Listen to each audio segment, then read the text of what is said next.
Tuning moteur de Persévérance est une présentation de Napa Pièces d'auto et de FestiDrag.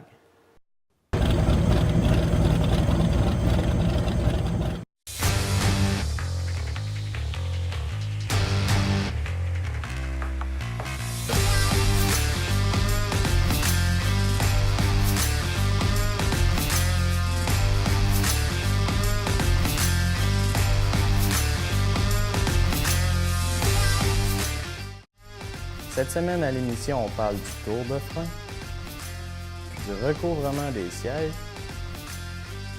du réservoir d'essence, du remontage final de la suspension. Tuning moteur de Persévérance, ça commence maintenant. Cette semaine au garage, l'équipe travaille très fort, la voiture avance à un bon rythme, le salon de l'auto approche à grands pas. La jeunesse nous explique le différentiel en arrière, les roulements à billes, les mesures à prendre avec des roulements à billes faits à la main. Je vous laisse Christian vous en parler. Oui, dans le fond, c'est ça. L'autre fois, on a fabriqué notre housing avec des pièces de 9 inches. Puis les shafts, il faut les faire sur mesure. Fait qu'on avait des vieux shafts de... Ça, c'est des shafts de F-150, là, dans les années tranquilles. Mais le bearing n'était pas assez gros. Mais on a fait nos mesures avec ça pareil, mais là, on a un problème à avoir les bons shafts qui vont là-dedans. Parce que ça, c'est des shafts de petits bearings qu'ils appellent. Puis ça, ils appellent ça un housing avec des hubs de big bearing. Fait que là, un matin, j'ai réécrit à Moser.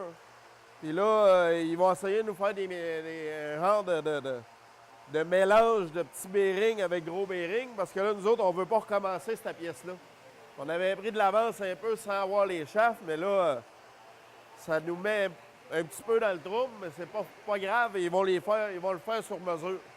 Parce que le shaft qui va là-dedans avec la grosseur de ces bearings-là, bien, la distance du shaft-site, elle serait plus longue. Mais là, s'ils nous font ça comme ça, bien, nos roues, nous autres, ils vont frotter des ailes. Fait que là, il faut absolument qu'ils respectent la distance entre ici et ici, la longueur du shaft, si on veut, entre le bearing et où est-ce que la roue va s'appuyer. Fait que c'est un petit bug, là. Mais ce matin, là, j'ai écrit au gars chez Moser aussi qui fabrique les shafts, là, puis il ne devrait pas avoir de problème, là, mais on va comme avoir les shafts un petit peu à dernière minute, là. Avec beaucoup de modifications apportées à la console de la voiture, le moteur de wiper a dû être changé pour un nouveau plus récent, donc beaucoup plus petit, tandis que l'ancien était beaucoup plus gros. Il a été relocalisé dans la voiture. Je vous laisse la pieuvre vous en glisser un petit mot. Oui, cette semaine, en fin de semaine, la semaine passée plutôt, il fallait trouver une façon de fixer les bras de wiper, les deux côtés, parce que le propriétaire a décidé, vu là, qu'il fallait shaver le firewall, donc boucher le trou où le moteur d'origine va. Ça fait que là, il a fallu repositionner le moteur électrique. Fait que plutôt que de le mettre dans la grille ici, c'était quand même assez serré, on a décidé de le mettre à l'intérieur du véhicule. Donc là, on a mis une grommette en rebord qui fait que c'est scellé. Donc même si l'eau va là, ça ne rentrera pas au pied du chauffeur. Puis il est installé en dedans. Fait que là, tout l'intermittent, les deux vitesses marchent avec la mémoire, toute la patente. Fait que ça a été fait la semaine passée par Christian sur un air de gloire bien terrible. À l'origine, sur la voiture, en arrière, c'était une banquette, donc un banc qui faisait la longueur de la voiture. Avec la nouvelle console qui part du devant du véhicule jusqu'à l'arrière du véhicule, on doit changer pour mettre deux sièges à la place d'une banquette. Je vous laisse la jeunesse vous l'expliquer. Dans le fond, ici, c'est ça. Tantôt, on avait Landon puis Marc qui travaillaient sur le siège arrière. Dans le fond, ce siège arrière-là, c'est le siège qui va avec les deux sièges de Camaro 2014. Les deux bucket seats de Camaro 2014. Mais ça, à l'origine, c'est un siège. C'est un siège à longueur en arrière du Camaro, qui était comme ça ici.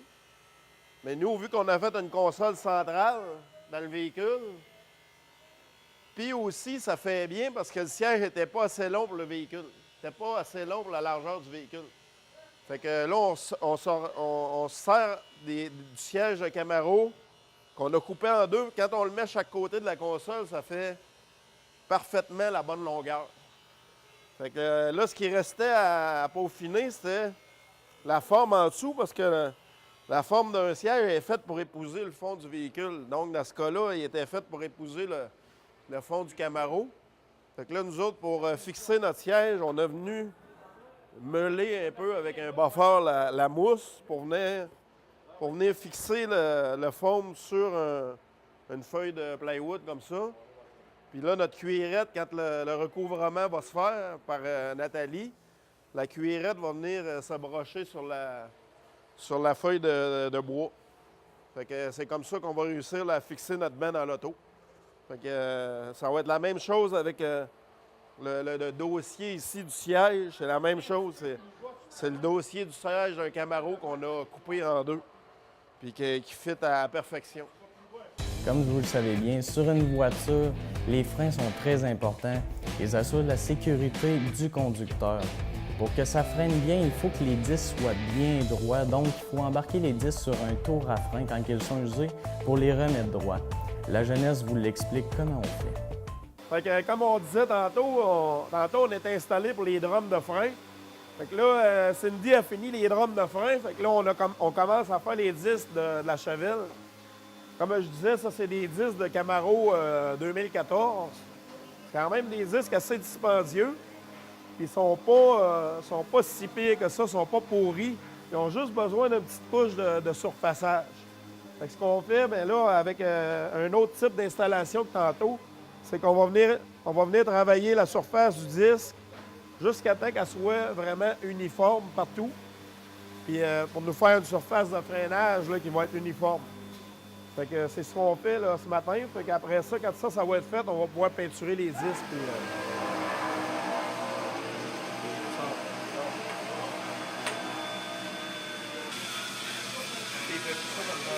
Puis, comme on peut voir, le résultat qu'on veut avoir, c'est vraiment ce résultat-là. On veut une surface uniforme. Mais comme on peut voir ici, on est presque rendu, mais on a encore un petit voilage. Ça veut dire que cette surface-là ici est plus basse que là. Fait que ça peut nous faire des freins qui vont vibrer.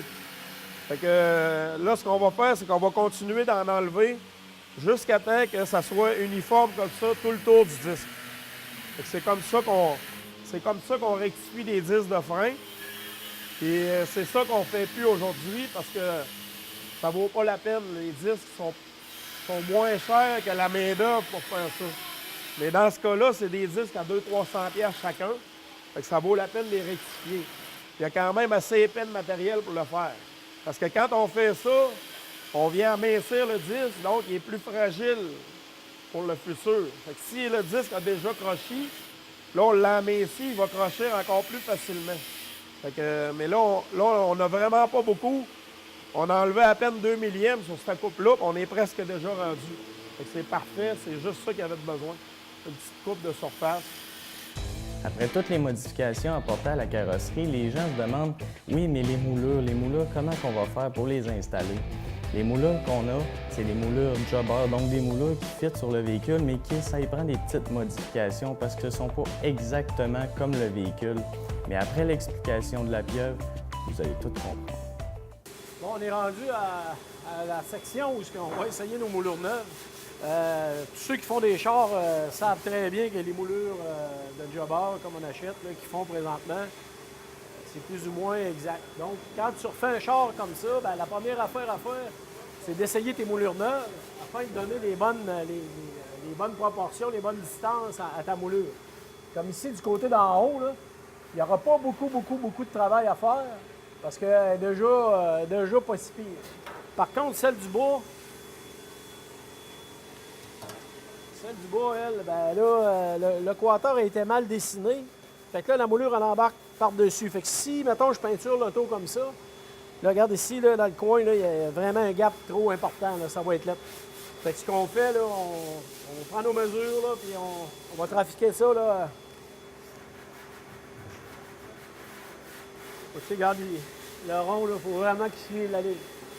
Fait que là, c'est ça. Puis quand Quand on enligne nos moulures, ben, c'est important de les taper pour pas les briser parce que là, on est encore dans le rough avec des affaires neuves. Puis, ben, le monde va me dire pourquoi c'était pas pris vieille. Ben, c'est parce que, je l'ai expliqué tantôt, des jobbers, c'est pas comme des vrais. Donc, il faut que je travaille avec ceux qui vont aller sur le char pour être sûr que tout soit parfait. Fait que, journée moulure.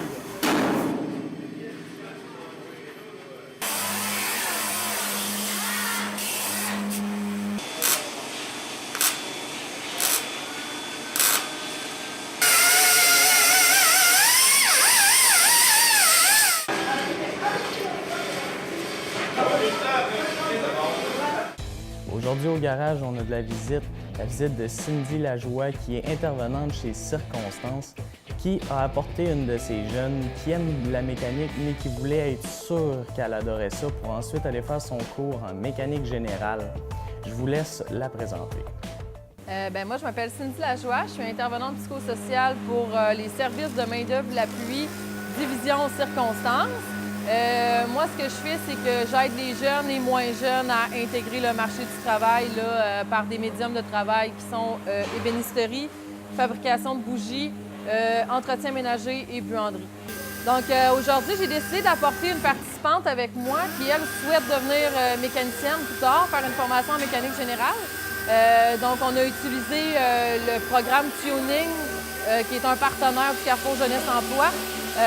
On en a profité, dans le fond, pour venir ici pour travailler. Fait que j'espérais que ça puisse la motiver vraiment à intégrer là, la formation à l'automne. À toutes les années, l'équipe Tuning rencontre des petits péripéties à remonter. Les trois mentors ont toujours une solution pour raffronter ces péripéties. Mais cette année, Christian Lajeunesse s'est fait sauver la vie par Nathalie Morel qui a fait le recouvrement des sièges en cuir, qui a fait un job extraordinaire, un travail de 19 heures pour faire le recouvrement des cuirs, qui n'est pas son habitude à faire. Elle ne fait pas ça tous les jours, mais c'est vraiment un beau travail. Je vous laisse, Christian Lajeunesse, vous dire ses petites intentions. Yes, on vient de recevoir la première pièce de l'intérieur. Magnifique siège rouge vif, comme l'intérieur de l'auto. Finalement, Mario, qui devait faire l'intérieur, est tombé malade. Fait qu'il n'a pas pu travailler sur l'intérieur. Fait que j'ai été sauvé par ma belle-sœur, Nathalie Morel, qui est une couturière d'expérience. Elle a fait de la couture toute sa vie. Puis elle a fait beaucoup de cuir. Elle était quand même assez expérimentée dans le cuir. Mais des sièges comme ça, c'est pas son métier. Par contre, comme on peut voir, elle s'en est sortie comme une chef. Mon frère Yvan, il a aidé pour détendre les cuirettes et tout. Ça fait que vraiment impressionné du résultat. Là, c'est au-delà de mes attentes. Là. C'est vraiment comme un professionnel. Là. Un professionnel couvreur de siège n'aurait pas fait mieux que ça. Là. La petite broderie Malibu qu'on voit dans le siège, c'est Lily, la conjointe de mon père, qui a une machine à broder chez elle. La semaine passée, on a fait des tests de broderie, des tests d'écriture, tout. Et c'est ça qu'on a choisi. Ça fait que l'auto, ben, c'est une Malibu, fait que ça va être brodé dans les sièges avant et les sièges arrière. Ça fait que là, ce qu'on est en train de regarder, c'est le match. Ça ici, c'est le cuirette qui va sur le steering, le volant. Ça fait que ça match pas si pire. Et ici, on a le dessus du tableau de bord qu'on appelle le dashpad. Lui, il ne matche pas du tout avec le siège. Fait que c'est pas grave, on va tout simplement retirer la cuirette, puis on va coller de la cuirette, dans le fond, la même cuirette que le siège. Fait que là, on va avoir exactement le bon match. Puis suite à ça, ben là, il faut choisir une couleur pour peindre le dessus du dash, parce que le dash, il y a une partie qui est en cuir, il y a une partie qui est en métal. Puis cette partie en métal-là, elle va être peinturée rouge. Fait qu'on a sélectionné là, un rouge qui va quand même matcher pas pire avec le cuir. Puis le même rouge va servir pour les étriers de frein aussi. Les étriers de frein dans les roues vont être rouges. Puis le moteur à l'intérieur du capot va être rouge aussi. Fait que ça va être le même rouge pour toutes ces pièces-là. Fait que bien content du résultat. Il y a quand même 19 heures d'ouvrage à faire un siège comme ça. C'est sûr qu'elle ne fait pas ça tous les jours aussi. Quelqu'un qui fait ça tous les jours, peut-être c'est un peu moins long. Mais quand même, là, elle a mis la main à la pâte et elle me sauve le cul, comme on peut dire. Merci Nathalie. Alain nous parle de l'assemblage final du moteur, donc toutes les vis qu'on met sur le moteur, on les renlève plus jusqu'au salon de l'auto. Donc des braquettes finales à faire pour ajuster le moteur, des pièces à poser sur le moteur final pour ensuite on envoie le moteur à la peinture, donc peinturé rouge. Je vous laisse Alain vous expliquer les petites pièces à mettre. Je suis en train de finaliser d'installer les courroies dans le dedans du moteur. Dans le fond, il fallait, la semaine passée, défixer le compresseur d'air climatisé avec la pompe de power steering. Là, il me restait l'alternateur à positionner à la bonne place. Là, il faut qu'il y ait l'ajustement là-dessus. Fait que, là, je suis en train de me faire des petites bushings là, pour que l'alignement soit correct. Fait que là, ça, je me prépare à aller... je vais m'en refaire un autre avec ce bout de chauffe-là pour aller ici entre les deux. Comme j'ai fait un peu la semaine passée ici en arrière. Fait que, ça, c'est la douille qui va déterminer mes concerts là-bas. C'est ça qui va tenir l'alternateur à sa place. Après ça, on va me remesurer avec l'équerre, voir si je suis bien centré. C'est sûr que je vais avoir ma courroie, mais là, je vais être capable de figurer vraiment à bonne distance qu'il faut que je mette. Fait que là, je m'en vais machiner ça en arrière là, pour la percer puis la rapetisser un peu de l'extérieur pour que ça fonctionne. Mais quand je serre les bottes, voir si ça va tout être douette. Je la fais un peu plus longue pour partir, puis après ça, on va me rajuster au besoin. Pour l'instant, là, j'essaie de finaliser ça parce qu'on veut se préparer pour le peinturer aussi. Peut-être pas aujourd'hui, mais je vais tout redémancher ce qu'il y a de chrome en avant. Après ça, on va retaper l'intake et tout ce qui n'a pas besoin d'être peinturé. L'intérieur des couverts aussi, ces couverts, on va les renlever. Après ça, on va le masquer comme il faut. On va le refaire là. Après ça, on va se préparer pour le peinturer. Ensuite, là, après ça, on va le rhabiller final là, pour être capable d'aller le remettre sur le frame un peu plus tard. Là, puis, là, le body va s'en aller à la peinture éventuellement. Fait que là, nous autres, on va pouvoir continuer, tout réassembler le frame, tout monter la suspension. Ils sont tous en train de préparer les pièces de ça aujourd'hui. Après ça, on va vraiment se mettre dans l'assemblage pour mettre le frame pas mal sur ses roues. Et mes que le body soit fait, après ça, on va rassir tout ça en place. Fait que là, ben, c'est pour ça que je vais essayer de finir mes braquettes aujourd'hui, finaliser ça. Puis après ça, je redémonte tout, puis je mets ça dans des boîtes en attendant. Le Salon de l'Autosport de Québec du 3 au 5 mai, c'est un rendez-vous. N'oubliez pas de venir voir la voiture finale de l'équipe Tuning. L'évolution de la voiture dans le garage, ça avance très bien. La voiture va être finie pour le Salon de l'Auto. Les jeunes travaillent fort, les mentors aussi. La motivation est encore très présente dans le garage. La voiture va être excellente et va être à la perfection. Je vous laisse vous le voir.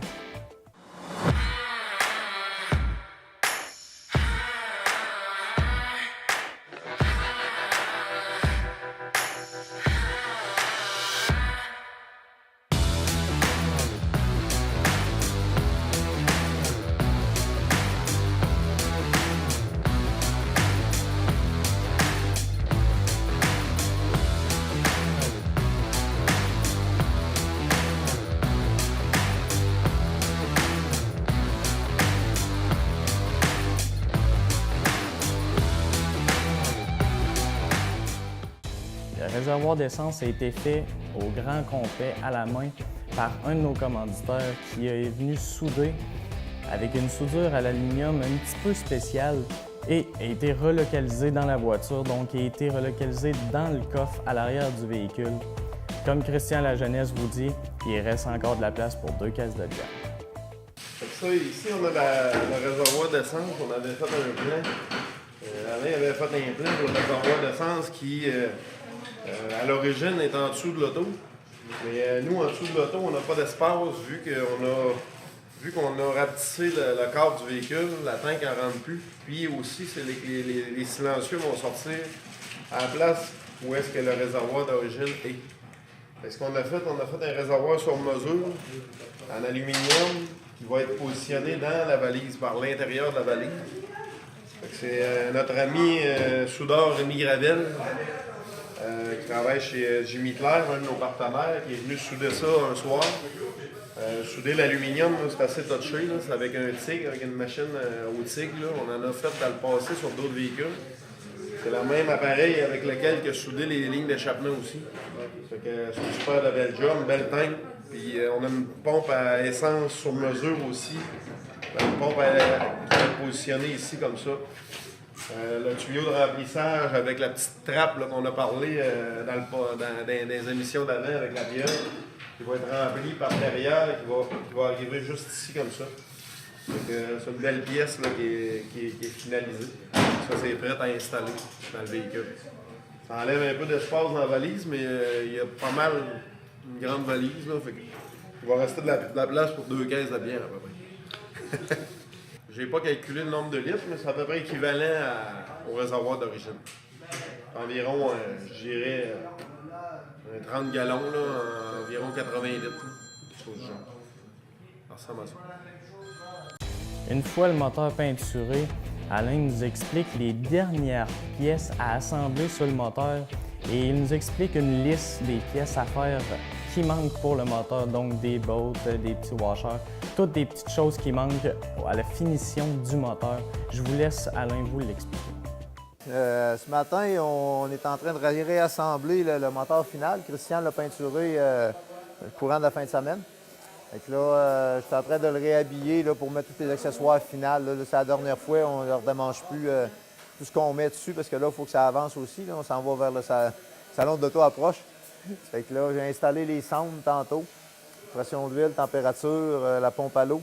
Là, je me prépare à installer le démarreur.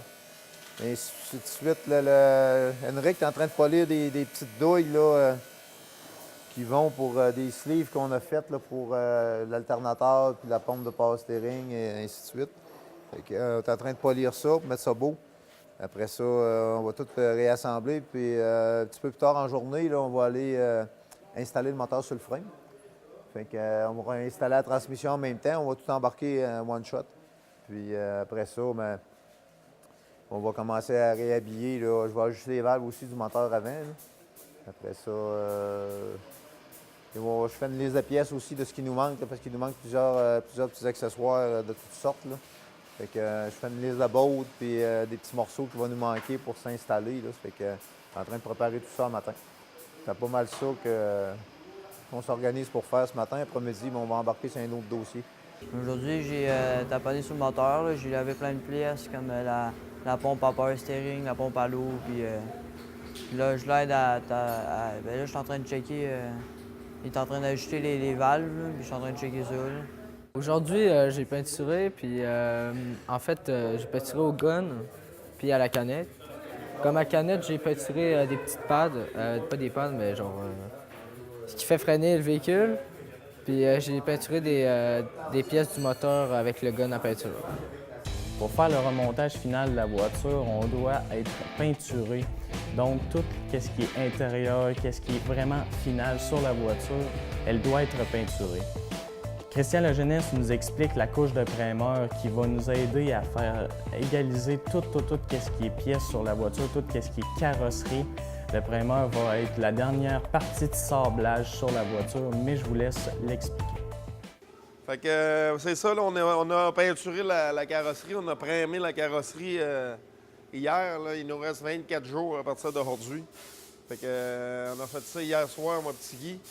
Fait que là, la carrosserie elle va sécher une couple de jours pour par la suite là, sabler le dernier sablage final là, pour enlever les défauts.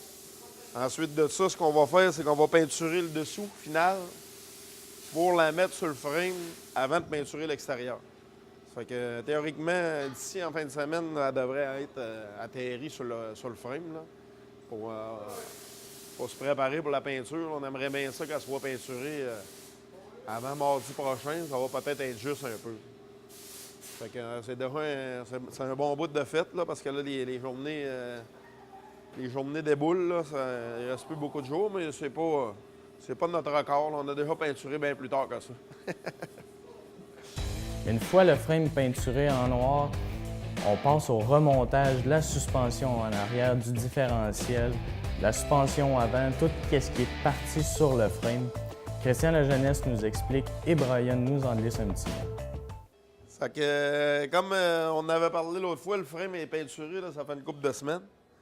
On a, la semaine passée, peinturé les pièces de suspension de différentes couleurs. Ça fait que là, les gars, depuis un matin, là, ils remontent des morceaux sur le frame. On se prépare pour recevoir le moteur qu'Alain est en train de terminer, puis aussi pour recevoir la carrosserie, comme je disais tantôt. Parce que aussitôt que le dessous de la carrosserie est peinturé, on va le faire atterrir là-dessus, on va le visser final. Puis c'est vissé final sur le frame là, qu'on va pouvoir peinturer l'extérieur. Fait que là, pour pouvoir le déplacer à la peinture, ben, ça va nous prendre les roues. On n'installera pas tout de suite les freins, parce que les freins sont tellement immenses sur le véhicule que je pourrais pas mettre des... Parce qu'on ne mettra pas les vraies roues sur le véhicule pour aller à la peinture. On va mettre des petits trous en acier, là, cheap, là.